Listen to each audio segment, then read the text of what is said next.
Hello and welcome once again to Red Gaming Tech for something we haven't done in quite some time, that being a developer interview. It's been some months since I've done one of these, and this time I have James of Arctonyx Games, and he's here to tell us about his Kickstarter project by the name of Splooj. So why don't you introduce yourself and tell us a little bit about your game?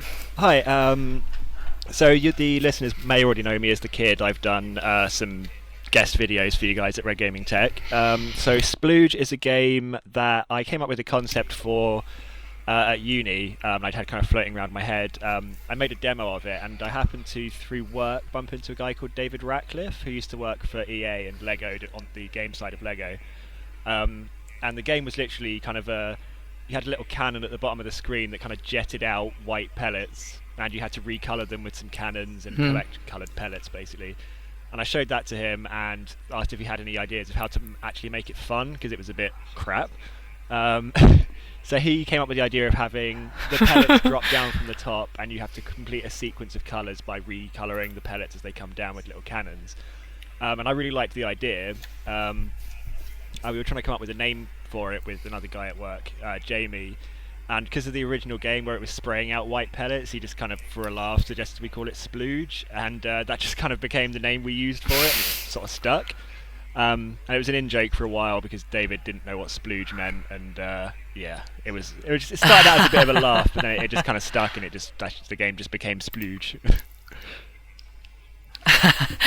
Alright, so what kind of modes and things like that could people expect? Obviously, at the moment, the game is very much in development and is in alpha, so obviously I will be showing a little bit of gameplay footage and so on in the game, but of course not representative of the final product. So what kind of future modes and things, like what would your dream game, what modes and things would that have? I mean, as you say, the game is kind of in alpha at the moment, so the version I have on the Kickstarter is kind of the vanilla standard mode of the game, which is just you have a sequence of 10 colours, and you have to collect pellets of those colours in that order.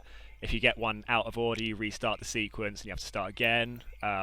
Every white pellet, so every uncoloured pellet you let drop through the screen, it increases the drop rate, and so basically you have to build up a high score but also complete the sequence before you've collected too many white pellets and you lose the game.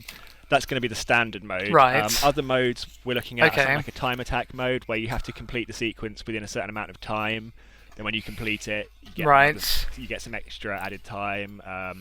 Or there'll be kind of challenge modes. So I was looking at the special stages in Sonic 3 the other day with the blue and red spheres, and I kind of liked the idea of having a mode where you have to only collect one colour. So the cannon at the top drops random colours down, and you have to use your cannon to recolour them to the right colour. So you have to just collect pellets of that colour. So I've got quite a few ideas down for some different modes, but currently the game only includes the standard mode, so that's something that's going to come later, is the other modes. Right, so that covers that particular topic regarding the game modes. Now, I'm sure many of the users looking at the Kickstarter page, which is of course linked in the description for your convenience. So what's your goal of £7,500 is actually going towards? What is that actually going to buy in terms of the game development? So the money really is to get the game, not just this game, off the ground, but also the two people I'm working with for audio and artwork are also kind of starting their own businesses. There's Dean, who's doing the music, who wants to start up, or doesn't really start up a business, but get into the world of doing music for games, because he's been a musician for quite a while. And I'd been talking to Grant Kirkhope, who I got into contact with, and he put me on to Dean, because I was originally going to ask Grant to do it. He did the music for Banjo-Kazooie and GoldenEye, but he's obviously very busy. So he put me on to Dean, who is kind of looking to get into the business. So it's also a way of getting him into the industry as well, so obviously he'll need paying for his work. And also Olga is a girl who I've known for, I say girl, she's a woman. I've known her for quite a while, and she's also looking to get a start in the industry, but she wants us to start up a graphic design business. So the money we paid her for her work on the game would also be to kind of get her business off the ground as well. And aside from that, it's things like developer costs when we want to port over to iOS, and also a Unity Pro license, which they both cost about £1,000. So it's really not just getting Arctonyx games off the ground. It's all about helping out everyone involved. Because I want this to be something that's beneficial to everyone involved in the project ultimately. Well, that sounds pretty good to me. Not only do you get a good game out there, you also help some people get their own businesses started, and could even work on future projects together and that sort of thing.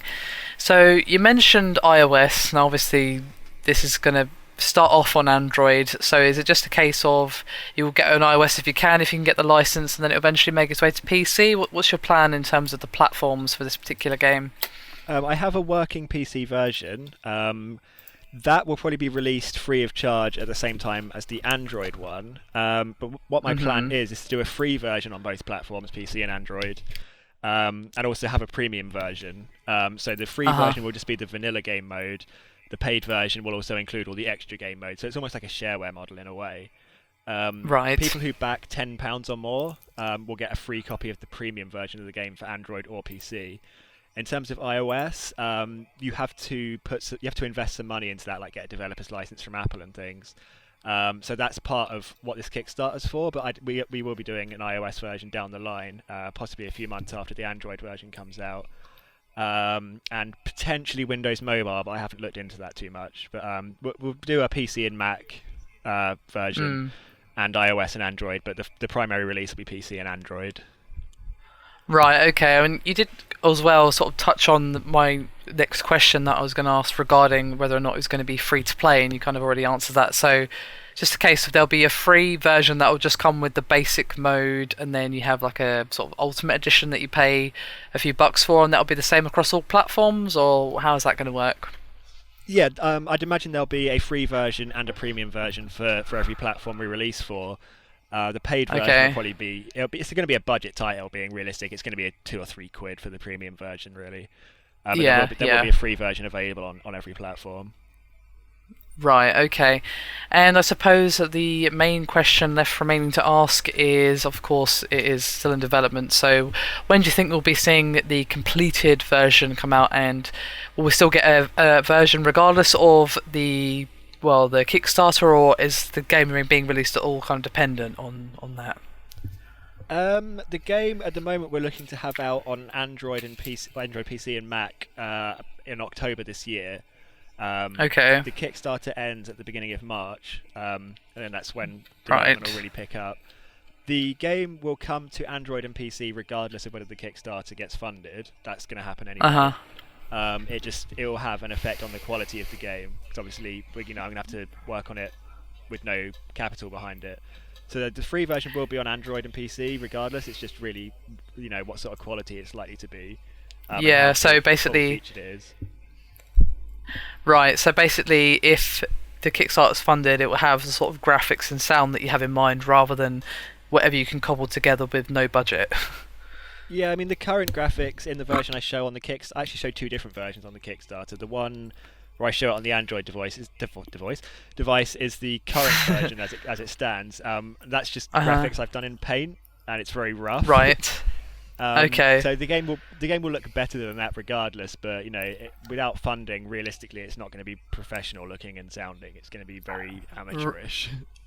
Right, I see. Okay, but so if you are to get the funding, it'll still come out in October, and then if you don't get the funding, it'll still come out around then. It will just be a very rough around the edges version that was basically being cobbled together from paper and string.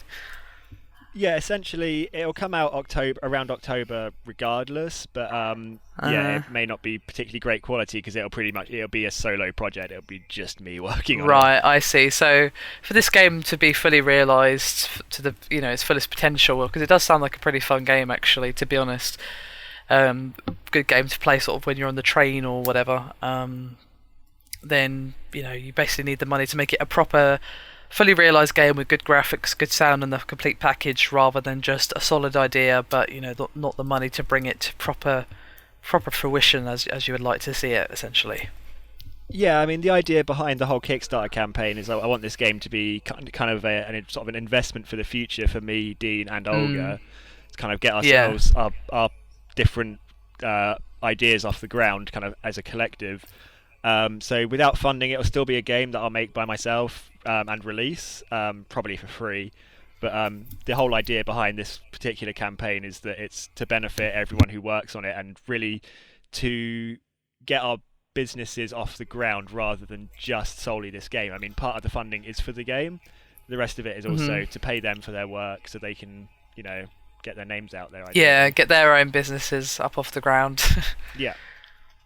Alright, okay, well, I think that's all of my questions are. So, ladies and gentlemen, that was James from Arctonyx Games and his game Splooj. Do check out the links in the description if you want to look at the Kickstarter page.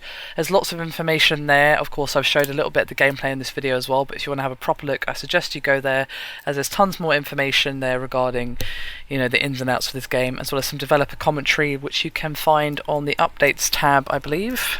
Yep, that's correct. Alright, okay, well that's me done for this interview. Thank you for joining me today, James, and thank you everyone for watching. I will see you next time.